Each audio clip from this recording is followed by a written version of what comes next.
आज हम डिस्कस करेंगे पार्ट 3 के बारे में। चलिए फिर स्टार्ट करते हैं मोशन के बारे में। We have discussed about distance और डिस्प्लेसमेंट, और उसके बारे में हमने डिस्कस किया था कि डिस्टेंस क्या है, डिस्प्लेसमेंट क्या है, और ये कौन से वाली क्वांटिटी होती है, वेक्टर है या स्केलर है।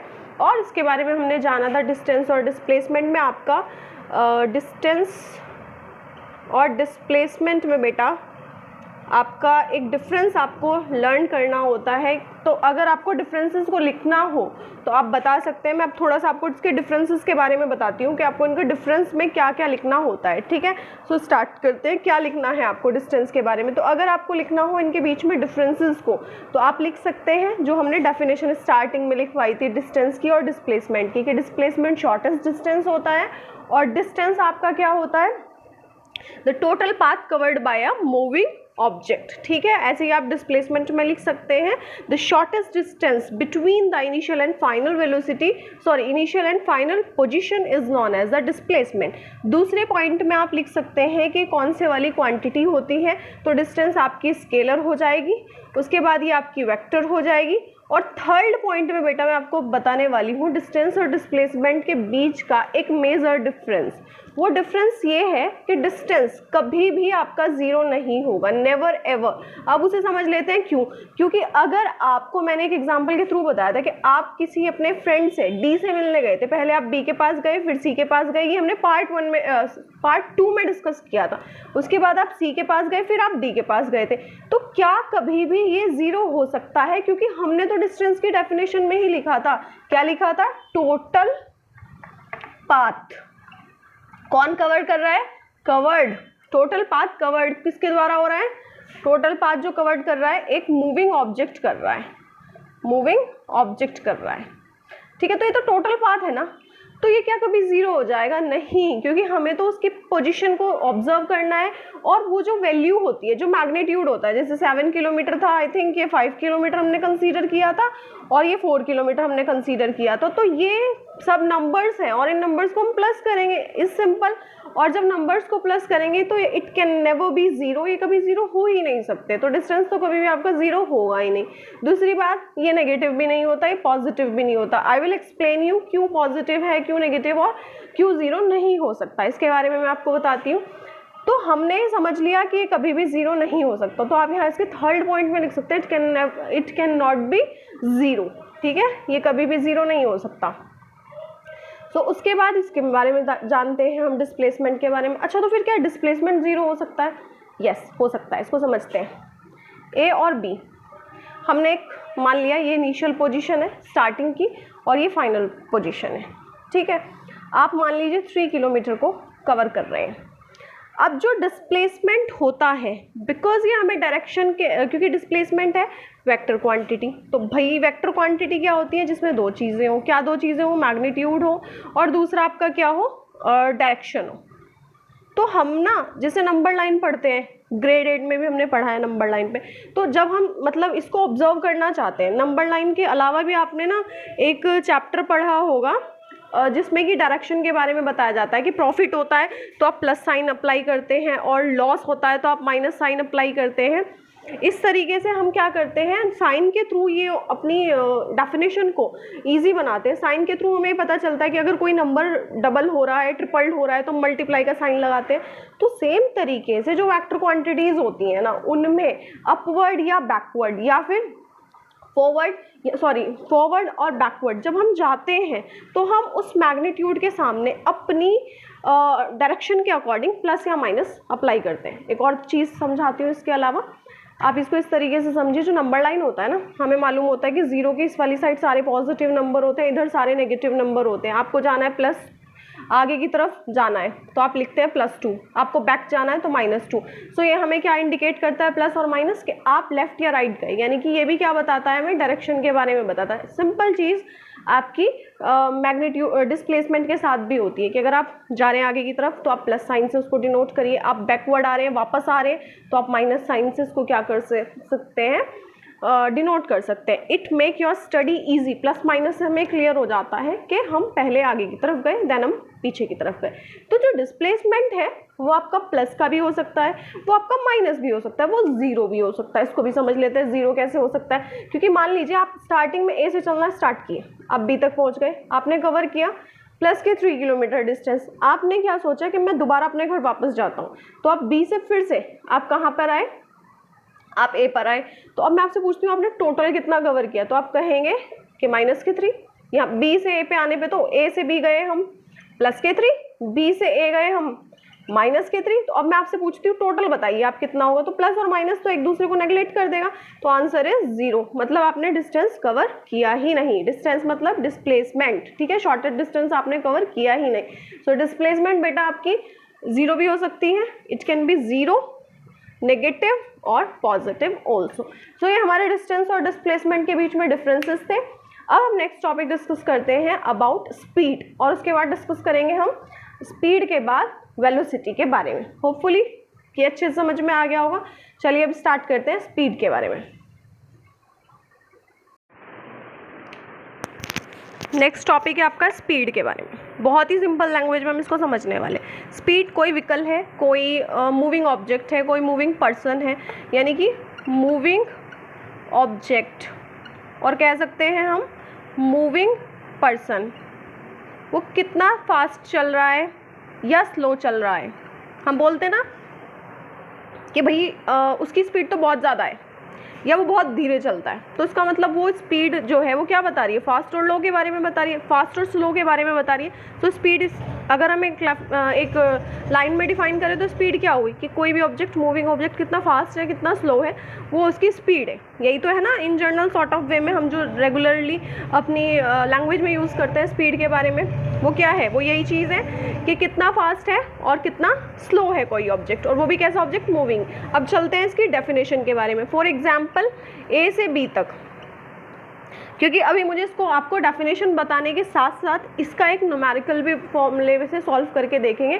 तो अब देखते हैं स्पीड के बारे में। वैसे तो I know you all know the formula of the speed, लेकिन फिर भी हम डिस्कस करते हैं। सबसे पहले मान लेते हैं कि पॉइंट ए से पॉइंट बी तक आपने 4 किलोमीटर कवर किया, ठीक है। अभी हमने आपको बताया था कि मूविंग है, पोजीशन चेंज हुई तो टाइम तो लगेगा ही लगेगा, ठीक है। मान लो आप स्टार्ट करते हैं 3 PM पे और फिर आप पहुंच जाते हैं 4 PM पे।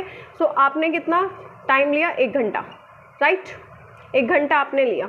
अब मैं आपसे पूछना चाहती हूँ कि आप मुझे अपनी स्पीड बताओ, तो आप बोलेंगे हमें स्पीड निकालने के लिए क्या करना पड़ेगा, जो डिस्टेंस हम कवर करते हैं ना बेटा, उसको डिवाइड कर देते हैं टाइम के साथ।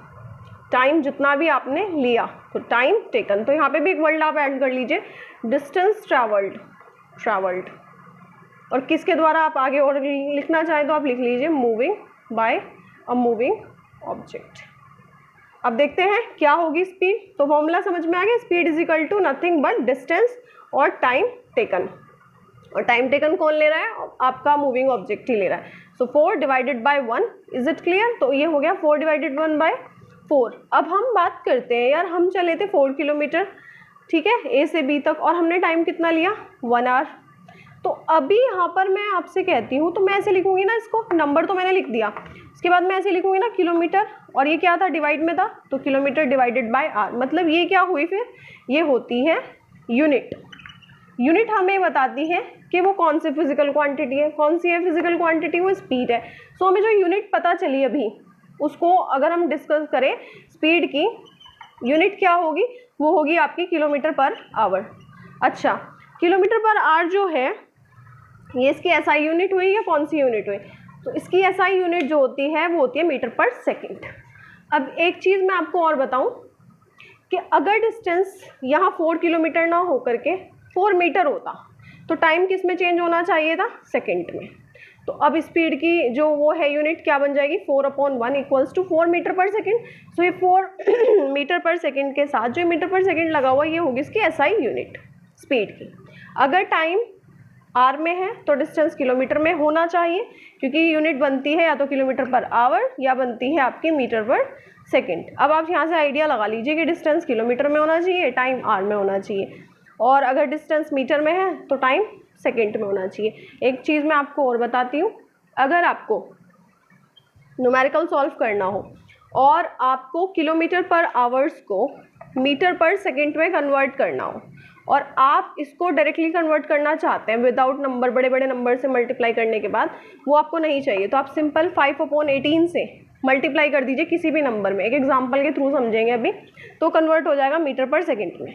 चलो देखते हैं, जैसे 360 किलोमीटर पर आवर से इसको आपको मीटर पर सेकेंड में कन्वर्ट करना, तो आप क्या लिखेंगे, 360 डिवाइडेड बाय 5 मल्टीप्लाई बाय 5/18। अब 18 से इसकी कटिंग कर देते हैं, कितना हो गया 20 इंटू 5 कितना हो गया 100, किस में कन्वर्ट हो गया, मीटर पर सेकेंड में। और मैं आपसे रिवर्स पूछूं कि मीटर पर सेकेंड को आप बताइए किलोमीटर पर आवर में, तब आप क्या करेंगे, तो यही वाले जो नंबर को आपको क्या कर देना है, रेसिप्रोकल, तब आप 18/5 से मल्टीप्लाई करते हैं और ये कन्वर्ट हो जाता है किलोमीटर पर आवर में।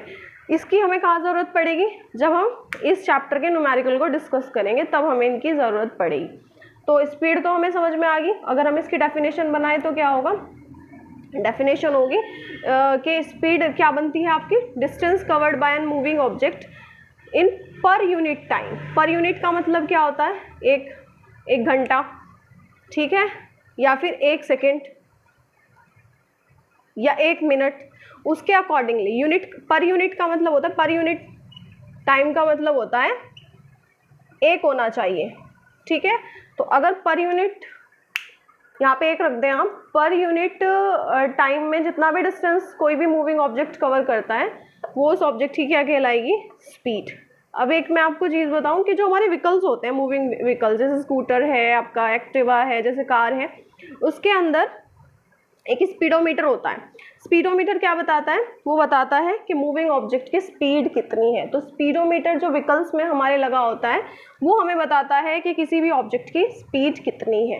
एक और होता है मूविंग ऑब्जेक्ट के अंदर, जैसे स्कूटर है आपका, एक्टिवा है और कार है, उसके अंदर एक और इंस्ट्रूमेंट यूज़ होता है विच इज़ ओडोमीटर। और ओडोमीटर क्या बताता है कि किसी भी मूविंग ऑब्जेक्ट ने कितना डिस्टेंस कवर कर लिया, वो डिस्टेंस को बताता है। 2 टर्म ये भी आप ध्यान रखिएगा। स्पीड होने के बाद अब हम बात करेंगे वेलोसिटी के बारे में। चलिए, वेलोसिटी मैं आपको यहीं से एक्सप्लेन कर देती हूँ होता क्या है। अच्छा, स्पीड कौन सी क्वांटिटी होगी, क्योंकि वेलोसिटी और स्पीड में भी जैसे अभी हमने डिस्टेंस और डिस्प्लेसमेंट में डिफरेंसेस देखा, ऐसे ही वेलोसिटी और स्पीड में भी हम एक डिफरेंस को क्रिएट कर सकते हैं। तो उसके लिए आपको पहले वही लिखना है, स्पीड और वेलोसिटी के लिए स्पीड यहाँ, वेलोसिटी यहाँ, डेफिनेशन यहाँ पे दोनों की, और स्केलर और वेक्टर क्वांटिटी जो भी है वो आपको डिफाइन करनी। तो स्पीड होती है आपकी स्केलर क्वांटिटी, क्योंकि इसमें सिर्फ मैग्नीट्यूड की रिक्वायर्ड होती है। अब वेलोसिटी समझते हैं, होती तो स्पीड ही है, बस अगर ए से बी जा रहा है और डायरेक्शन मालूम है, आपको मालूम है कि आपको कौन से डायरेक्शन में जाना है, तो वो वेलोसिटी बन जाएगी।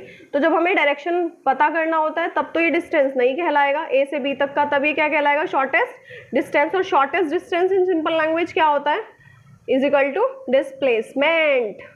तो अगर आपको निकालना है वेलोसिटी, तो वेलोसिटी क्या हो जाएगी, वेलोसिटी हो जाएगी आपकी, यहाँ पे लिखते हैं, वेलोसिटी इक्वल्स टू क्या हो जाएगी, displacement divided by time taken. तो वेलोसिटी मतलब एक तरह की स्पीड ही होती है, लेकिन जिसमें हमें डिस्प्लेसमेंट मालूम हो। और ये कैसी क्वांटिटी होगी, ये आपकी वेक्टर क्वांटिटी होगी। अभी आगे का डिस्कस करेंगे, फिर न्यूमेरिकल डिस्कस करेंगे। तो ये आपको जो वीडियोस हैं, ये पार्ट 1, पार्ट 2 और पार्ट 3 इस तरीके से चैप्टर को कंप्लीट किया जाएगा। तो आप स्टार्टिंग से चैप्टर को देखिए, पार्ट 1 को देखिए, देन पार्ट 2 को देखिए, देन ये पार्ट 3 है। तो 1 बाय 1 ग्रेट डिटेल में मैं आपको हर एक टॉपिक जो भी आपके एनसीईआरटी में है, जो भी आपकी अदर सोर्सेज हैं, वहाँ से मैं डिस्कस करती हूँ और आपको बताती हूँ। So do share, like and subscribe my channel. Thank you so much.